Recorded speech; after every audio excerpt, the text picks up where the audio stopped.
The road to war, 1935, 1939. Adolf Hitler's foreign policy from 1935 onward was marked by increasing boldness as he set out to overturn the post-World War I order and expand Germany's territory. His actions were often shrewdly timed and executed in stages, each step testing the limits of what Britain, France, and the other powers would tolerate. Each success, achieved without war, emboldened him further. His ultimate aims, spelled out in broad terms in Mein Kampf, were to unite all ethnic Germans into one Reich and to seize Lebensraum in the East for the German people. As Europe watched, Hitler moved from one provocative success to the next, while speaking the language of peace, even as he prepared for war. The first dramatic move came in March 1936. Hitler ordered the remilitarization of the Rhineland, the region of Germany along the French and Belgian borders, which had been demilitarized under the Versailles Treaty. Early on the 7th of March 1936, small units of the German Wehrmacht marched across the bridges of the Rhine and occupied their own frontier zone in clear violation of international agreements. German generals were uneasy. France had the right to intervene militarily and could crush the outnumbered German troops if it chose. But France, mired in domestic politics and not eager for confrontation, did nothing. Britain, also unwilling to stir conflict, treated it as Germany merely walking into its own backyard. Hitler exulted at this bloodless victory. The Rhineland was Germany's industrial heartland. Now, fully fortified, it would no longer be a potential invasion route for enemies. Domestically, Hitler's prestige soared. He had delivered yet again, standing up to the treaty's constraints without inciting war. Hitler's next targets were Austria and Czechoslovakia, homes to significant ethnic German populations. All through 1937 and early 1938, Hitler pressured the Austrian government to yield to Nazi influence. Austria was German-speaking, and many in both countries desired unification. On the 12th of March 1938, German troops rolled across the Austrian frontier without a fight, greeted by cheering crowds. This was the Anschluss, the annexation of Austria into Greater Germany. For Hitler, himself born in Austria, it was a moment of personal triumph. He visited his hometown Braunau and the Austrian capital Vienna as a conqueror welcomed home.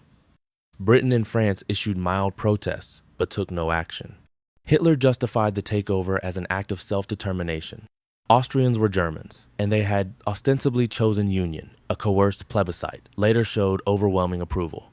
In the glow of this success, achieved again without war, Hitler turned his sights on the next issue, the Sudetenland, a border region of Czechoslovakia inhabited by some 3 million ethnic Germans. All through the summer of 1938, a crisis brewed over the Sudetenland. Hitler whipped up a propaganda campaign claiming that the Sudeten Germans were oppressed by Prague's government and that Germany must come to their rescue. In truth, Hitler's designs went beyond the Sudetenland. He ultimately sought the destruction of Czechoslovakia, a democratic state allied to France and the Soviet Union, which he saw as an obstacle to German domination. Tension mounted. Europe seemed on the brink of war in September 1938, as Hitler ranted and threatened to smash the Czech state. But at the 11th hour, diplomacy, or rather appeasement, prevailed. On the 30th of September 1938, British Prime Minister Neville Chamberlain and French Premier Édouard Daladier, desperate to avoid another bloody conflict so soon after the First World War, struck a deal with Hitler in Munich. The Munich Agreement ceded the Sudetenland to Germany in exchange for Hitler's promise of no further territorial demands. Chamberlain returned to London declaring he had secured peace for our time. Hitler, privately contemptuous of the Western powers' weak resolve, could hardly believe his good fortune. Without firing a shot, he was handed the heavily fortified Sudeten region, which included Czechoslovakia's border defenses, key industries, and railroads. In early October 1938, German troops marched into the Sudetenland to a warm welcome from local Germans. The Czech state was left strategically crippled and humiliated. Hitler had again played the part of peacemaker publicly, signing a piece of paper with Chamberlain affirming their desire to resolve disputes peacefully, even as he told his generals that the British and French were unlikely to risk war, and that he could now move more freely. Indeed, Hitler was dissatisfied that war had been averted at Munich. He had been mentally prepared to go to war over the issue, and he felt cheated of a triumph of arms. At a speech in Saarbrücken weeks later, he expressed regret that the world had given in to him too easily, hinting that next time it might not be so simple. Sure enough, in March 1939, violating the spirit of Munich, Hitler completed his conquest of Czechoslovakia. Under threat of a German invasion, the Czech president was forced to allow German troops to occupy what remained of the country. On the 15th of March 1939, Hitler rode in a motorcade through Prague. The old Czech lands of Bohemia and Moravia were declared a German protectorate. This was the first outright annexation of non-German territory by the Third Reich, an unmistakable sign of Hitler's expansionist appetite. The Western powers, feeling duped, finally realized that his aims went far beyond uniting German folk. They pledged that any further aggression, especially towards Poland, whose independence Britain and France now guaranteed, would mean war. Even as he tightened Germany's grip on Central Europe, Hitler was looking eastward. He had long targeted Poland and the Soviet Union as the main arenas for Lebensraum, living space, for Germans. But he feared a two-front war against both the West and the East.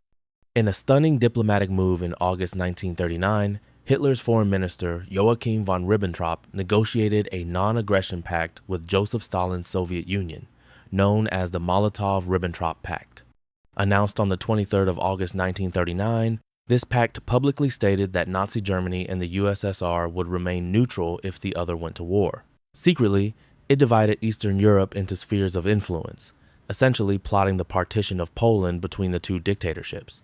This was a cynical masterstroke by Hitler. He had neutralized the threat of a two-front war by temporarily allying with the ideological enemy he ultimately intended to destroy. With Stalin bound by agreement and the Western powers now pledging to defend Poland, the stage was set. The silence of late August 1939 was heavy with foreboding. Newspapers in Europe speculated on whether Hitler would truly risk a general war. Hitler himself was described by aides as impatient, pacing like a restless wolf for his moment. He had postponed his planned invasion of Poland once to allow the pact with Stalin to be finalized. Now, nothing stood in his way. In the early hours of the 1st of September 1939, Germany invaded Poland.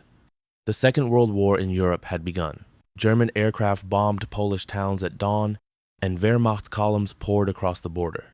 Hitler, exultant, told his generals this war would be different, a war of swift, shocking blows to annihilate the enemy's capacity to resist.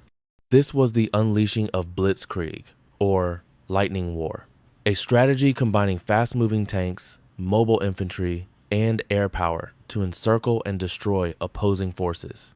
The Poles fought bravely but were overwhelmed. True to their word, Britain and France declared war on Germany on the 3rd of September 1939, though they could do little immediately to help Poland. Hitler appeared outwardly calm at the news that Britain and France had entered the war. He had gambled they might not, but he was prepared even if they did.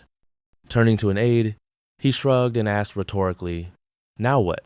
For the next several weeks, Poland was crushed between two totalitarian powers. From the west came the German onslaught, and on September 17, the Soviet Red Army invaded from the east as agreed with Hitler. By early October 1939, Poland ceased to exist as an independent state, partitioned once more in its tragic history. Hitler traveled to Warsaw to review a victory parade. He had wanted war, and now he had it. At least a limited one, he hoped. Britain and France, having declared war, did little militarily during what came to be called the Phony War of late 1939 and early 1940. For months, an eerie quiet fell on the Western Front. Hitler made some peace overtures to Britain and France, which were rejected. Privately, he expressed surprise that they did not agree to a settlement after Poland fell, since he believed they had only gone to war for Poland's sake. During this lull, Hitler tightened Germany's grip on the newly conquered territories and directed policies that would spiral into the genocide known as the Holocaust. In occupied Poland, Nazi authorities, under Hitler's overall directive, began a brutal campaign to Germanize the land. This meant terrorizing, expelling, or exterminating those deemed undesirable, primarily millions of Polish Jews, but also Polish elites and others. Heinrich Himmler's SS and police units implemented these policies with lethal zeal, forcing hundreds of thousands of Poles off their farms and resettling ethnic Germans in their place. In some areas, local German officials argued over how to treat those of mixed heritage or how harsh to be. But Hitler's stance encouraged radical measures.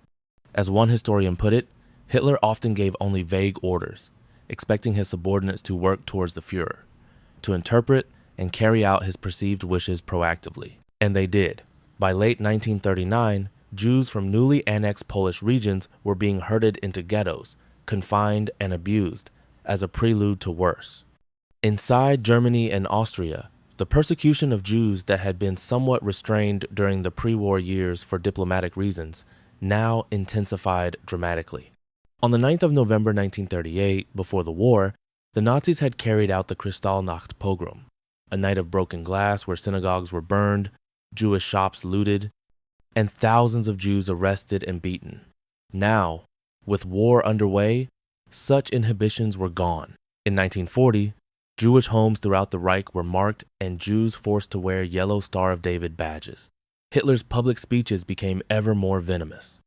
In one prophecy, delivered on the 30th of January 1939, he had warned that if Jews succeeded in plunging the nations into a world war again, the result would be the annihilation of the Jewish race in Europe. At the time, some thought it hyperbole. In hindsight, it was an ominous foreshadowing of what Hitler was already contemplating. The silence between turning points was thus filled with quiet, methodical steps toward genocide, steps that would accelerate as Hitler's war spread.